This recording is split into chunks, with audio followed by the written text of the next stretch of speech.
Assalamualaikum warahmatullahi wabarakatuh. Selamat pagi anak-anak, apa kabar? Semoga kalian semua dalam keadaan sehat walafiat tanpa suatu kekurangan apapun. Baik, untuk pertemuan kali ini ya, kita akan membahas tentang kerajaan maritim Hindu-Buddha di Nusantara.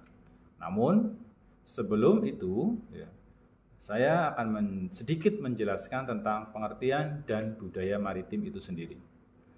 Ketika agama Hindu-Buddha masuk ke Nusantara, ya, tidak seluruh aspek kebudayaan diterima oleh nenek moyang bangsa kita.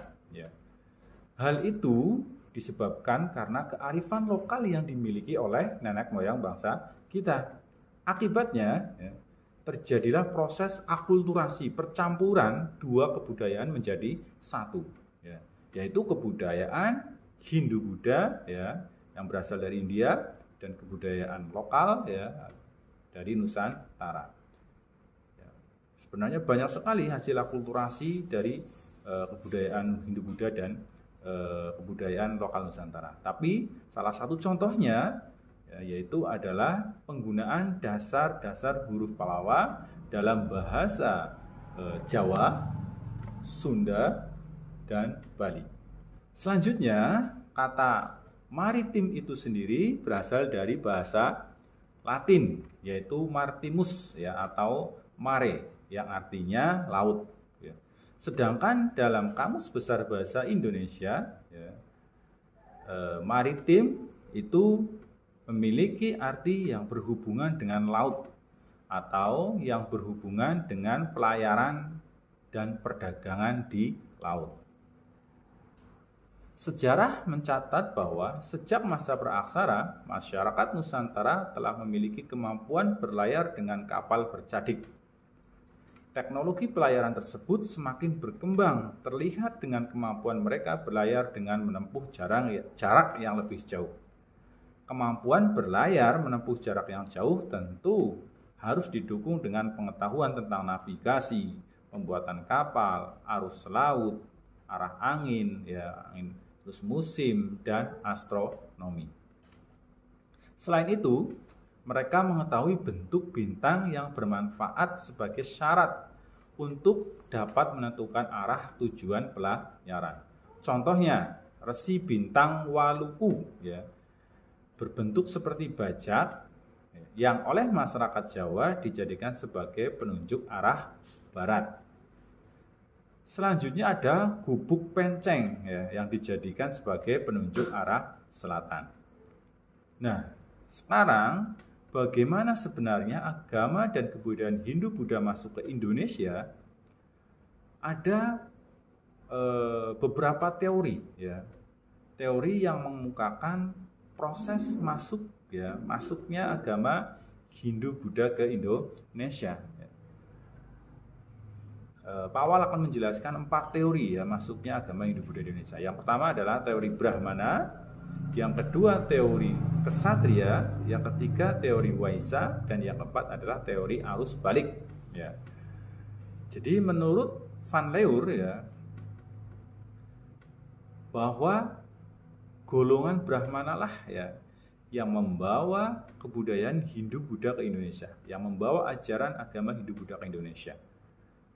Jadi orang-orang golongan Brahmana ini ya dari kasta tertinggi dalam agama Hindu itu diundang ya oleh para kepala suku ya, kepala adat untuk datang ke Indonesia ya. Sengaja didatangkan ya untuk mengajari kepala suku adat itu ya dengan masyarakatnya agama Hindu dan Buddha, dan untuk mengesahkan mereka menjadi raja ya. Mengesahkan daerah mereka menggunakan sistem kerajaan. Karena sebelumnya mereka sudah tahu bahwa ada sistem kerajaan di India. Tahunya dari mana? Dari proses hubungan perdagangan. Karena sebelumnya memang sudah terjalin hubungan dagang antara Nusantara dengan India. Itu ya. Jadi yang dimulai oleh Van Leur ya tulisannya ini. Nah, yang kedua adalah teori kesatria. Ya, teori kesatria itu ditemukan oleh C.C. Brook ya. Ada J.L. Muns ya dan R.C. Majumdar ya. Menurut mereka, golongan ksatria lah yang menyebarkan agama Hindu-Buddha ke Indonesia. Jadi pada masa itu di India itu sedang terjadi perang ya antar kerajaan. Banyak dari kerajaan-kerajaan yang kalah dalam perang itu kemudian bermigrasi ya, eksodus ya dari India ya, ada yang hingga sampai ke Nusantara. Kemudian yang ketiga ada teori Waisya yang dikemukakan oleh N.J. Crom ya. Waisya ini adalah kasta ketiga, yaitu golongannya para saudagar pedagang ya, orang-orang kaya ini. Jadi menurut N.J. Crom ini bahwa para pedaganglah yang menyebarkan agama Hindu-Buddha ke Indonesia. Mereka sambil berdagang ya, sambil menunggu angin muson ya, menetap di satu daerah, menikah dengan penduduk lokal ya, akhirnya berkembanglah agama Hindu dan Buddha di Nusantara. Dan yang terakhir menurut F.D.K. Bos ini adalah teori arus balik ya.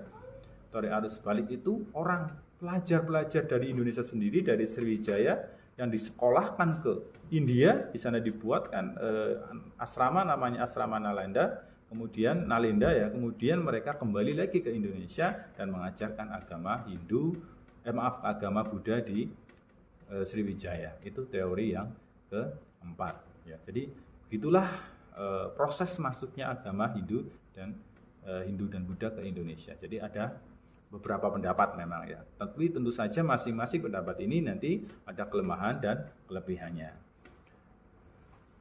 Nah, langsung saja selanjutnya kita akan membahas ya tentang kerajaan yang bercorak maritim. Yang pertama yang kita bahas hari ini adalah kerajaan Sriwijaya ya. Jadi Sriwijaya adalah nama kerajaan yang bercorak Buddha yang berdiri pada abad ke-7.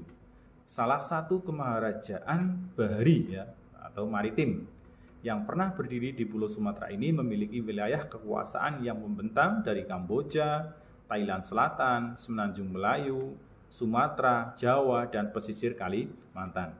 Dalam bahasa Sanskerta, ya, Sri berarti bercahaya atau gemilang, dan Wijaya berarti kemenangan atau kejayaan. Maka nama Sriwijaya bermakna kemenangan yang gilang gemilang. Letak kerajaan Sriwijaya. Nah, para ahli sepakat ya, letak kerajaan Sriwijaya di sekitar daerah Palembang ya. Dasar pemikirannya adalah isi dari prasasti Kedukan Bukit ya, yang ditemukan di Karanganyar, Palembang pada tahun 1920. Dalam prasasti tersebut menyebutkan tiga peristiwa penting ya. Satu, Dapunta yang melakukan Sidayatra ya, perjalanan suci atau ziarah keagamaan. Yang kedua, Dapunta berangkat bersama armadanya. Yang ketiga, pendirian pemukiman. Masyarakat Sriwijaya ini juga sangat terkenal ya sebagai masyarakat yang dekat dengan kehidupan sungai dan laut ya. Hal ini dijelaskan oleh kronik Chu Van Chi ya pada abad ke-14. Kronik Chu Van Chi mengemukakan bahwa ibu kota Sriwijaya di tepi air. Rakyatnya terpancar di luar kota atau tinggal di atas rakit-rakit yang beratapkan daun alang-alang. Jika Raja Sriwijaya keluar, ia menggunakan perahu dengan dilindungi payung sutra dan diiringi tentaranya yang membawa tombak emas. Tentaranya sangat pandai dan tangkas dalam peperangan baik di air maupun di darat. Jadi itulah isi dari kronik Chu Van Chi ya.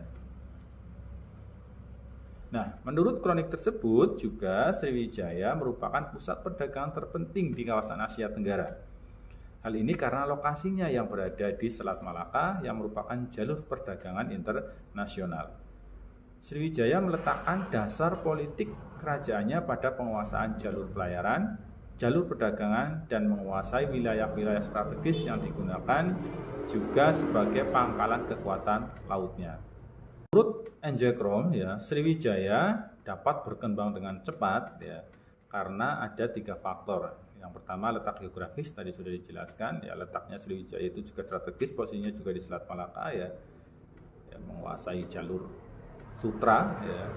Yang kedua memiliki pelabuhan-pelabuhan yang kuat, armada laut yang kuat ya. Selanjutnya adalah Sriwijaya itu menjadi pusat perdagangan lokal dan yang akan dijual maksudnya ke India dan Tiongkok.